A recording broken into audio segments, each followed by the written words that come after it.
a dialogue and exchange of ideas. Without further ado, may I introduce Director Lev Alcantara. He's OIC for the Pre-Employment Services Office of the Philippine Overseas Employment Administration. You have the floor, Excellency. Thank you, Ma'am.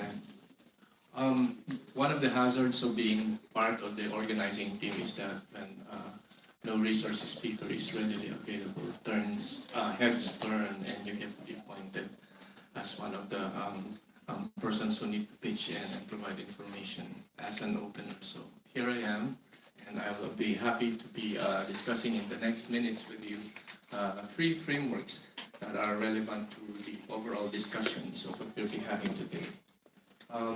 There is a view that migration issues cut across the 3 pillars that prop the ASEAN community, whether it be in the political security, economic community, or socio-cultural community.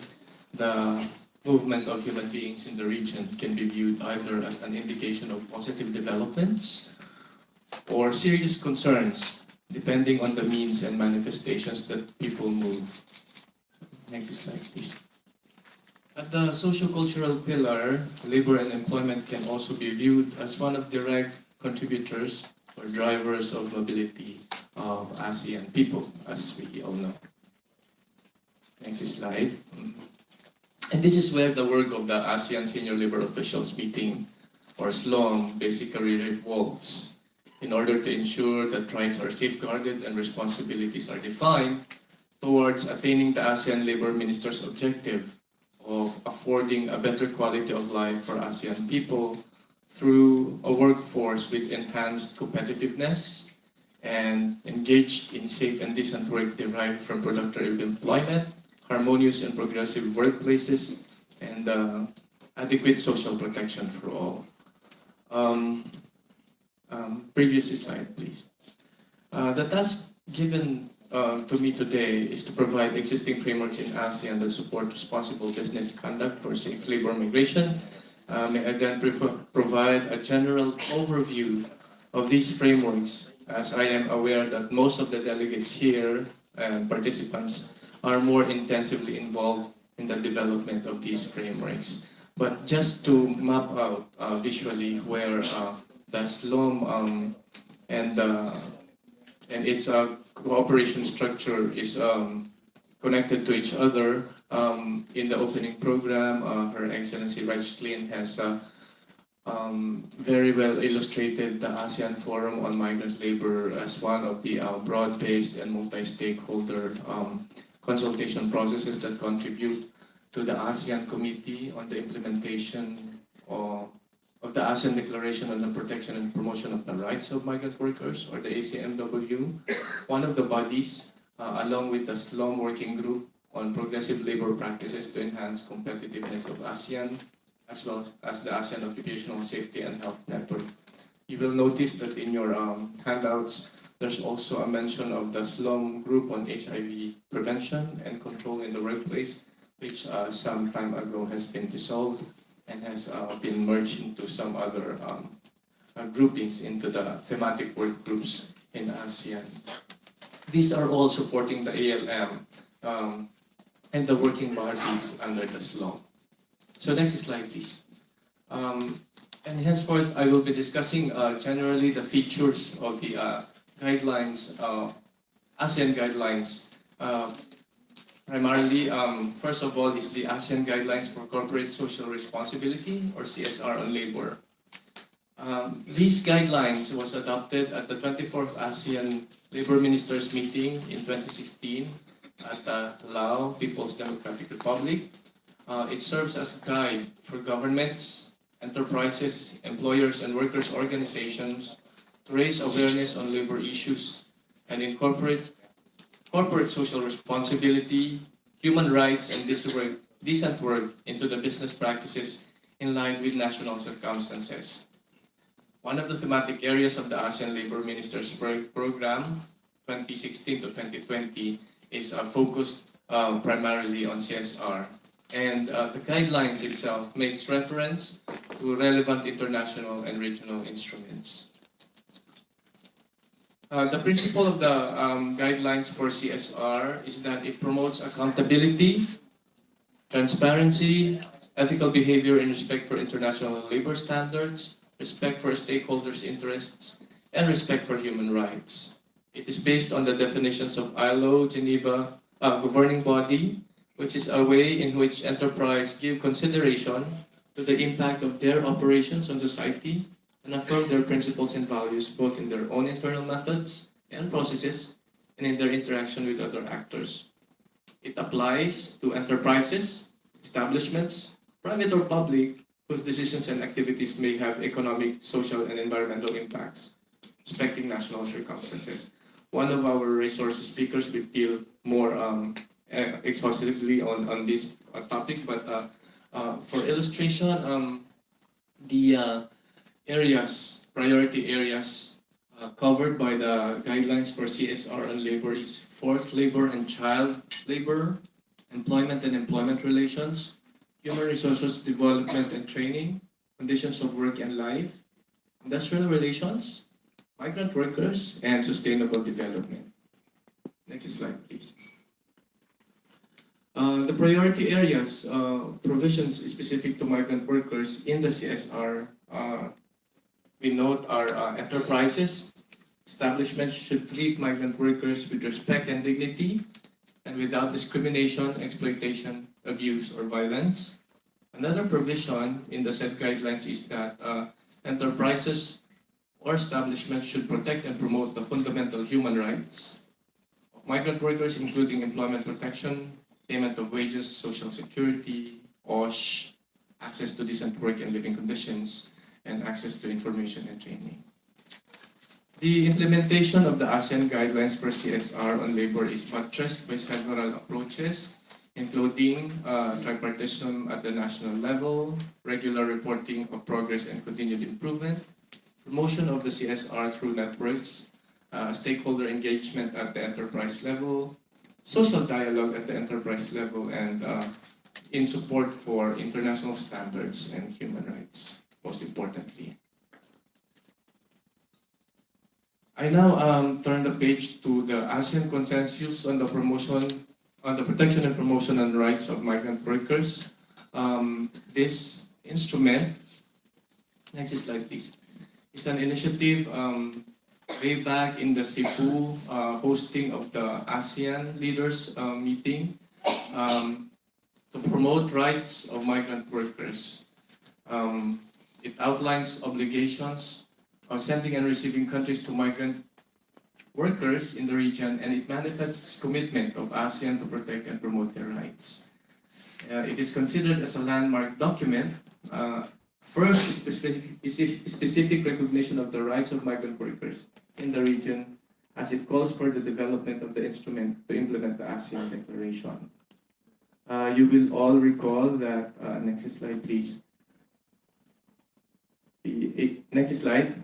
The ACMW was designated for the development of the ASEAN instrument, and that a drafting team was created to facilitate the coming up of the ASEAN instrument itself. The ASEAN Consensus, which is an outcome of the ACMW work, is adopted in 2017 here in Manila, and it establishes a framework for cooperation on migrant workers by ASEAN member states. It recognizes the fundamental rights of migrant workers and their family members in accordance with national laws and policies of the ASEAN member states. It also recognizes the specific rights of migrant workers in accordance with the national laws of, is that an accuracy? I'm sorry. Next slide, please. It cites the obligations of both the sending and receiving states pursuant to national laws and policies. It cites the collective commitments of AMS, and it covers protection of undocumented workers as well. Also, it provides for the protection of family members of migrant workers. The next two slides are a description on the nature of the ASEAN Consensus and what are the ways forward and what are the amendments could be. It's also included in one of the publications handed out to you this morning. It's part of your kit now. This is also part of the way by which the Philippines has taken initiative to popularize the ASEAN consensus. And you may wish to browse on the publication a little more, as it is written in a very reader-friendly manner, and more it is linked to more resources at the ASEAN.org. Okay, next slide. I now turn the page to the ASEAN Convention Against Trafficking in Persons, especially women and children.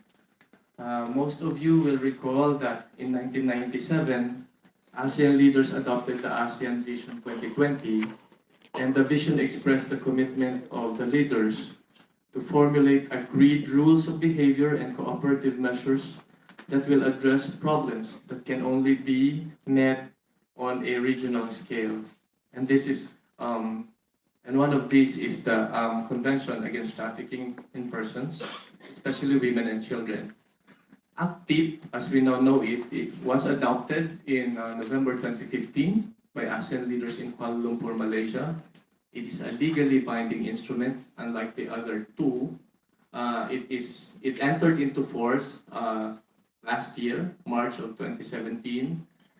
It applies to the prevention, investigation, and prosecution of the defined offenses or criminal acts of trafficking in persons. The ACTIP aims to prevent and combat trafficking in persons, especially in women and children. And part of the objectives are to ensure just and effective punishment of traffickers, protection and assistance of victims of trafficking in persons, promotion of cooperation among parties, and it is accompanied by the ASEAN Plan of Action that map out the ways of ASEAN to implement the convention. Next slide. It contains provision for criminalization, that's chapter 2 of the convention, which cover protection of sovereignty, criminalization of trafficking in persons, criminalization of participation in organized criminal group, criminalization of the laundering of the proceeds of the crime, criminalization of corruption, of obstruction of justice, and it also covers jurisdiction where nationals, territories, and vessels jurisdictions are also defined. Chapter 3 contains provisions for prevention, prevention of trafficking in persons, areas of cooperation. And in Chapter 4 are the protection measures, cross-border cooperation, protection of victims of trafficking in persons, repatriation and return of victims. Next slide. There's also provisions for law enforcement in Chapter 5, which includes law enforcement and prosecution, as well as confiscation and seizure. Chapter 6 deal mainly on international cooperation. And next slide, please. Chapter 7, final provisions, has the provisions for coordinating structures, monitoring, reviewing, and reporting, and the like. You will notice that in your handouts, these are not included, but soft copies will be provided for everyone if you wish to have this expanded version of the presentation. One of the commonalities observed when we look at these three frameworks is that there's a platform of cooperation among ASEAN member states. And that's very important because we do not, as a community, we do not proceed or partake of a certain endeavor without consensus. And that primarily the respect for human rights is central in all of the frameworks that I have presented today. And the limitations, strengths, as well as the opportunities can also be seen in the application of the said frameworks as we subject them to domestic laws and regulations. Observations also is that there are also elements providing for non-discrimination in at least two of the frameworks, the consensus as well as the active convention. And to some extent, the protection of the identities are also assured in two of the frameworks. Next slide. The challenges and opportunities on the implementation of these frameworks, you can add on to this one depending on how you perceive them. The CSR guidelines is a non-legally binding instrument, and it has, as of this time, without action plan to implement yet. But that can be corrected perhaps in the later discussion if there's an update on this. And on the ASEAN Consensus on Migrant Workers, it's also a non-legally binding but a morally binding instrument, which has an action plan subject for review and about to be adopted, hopefully in a couple of months.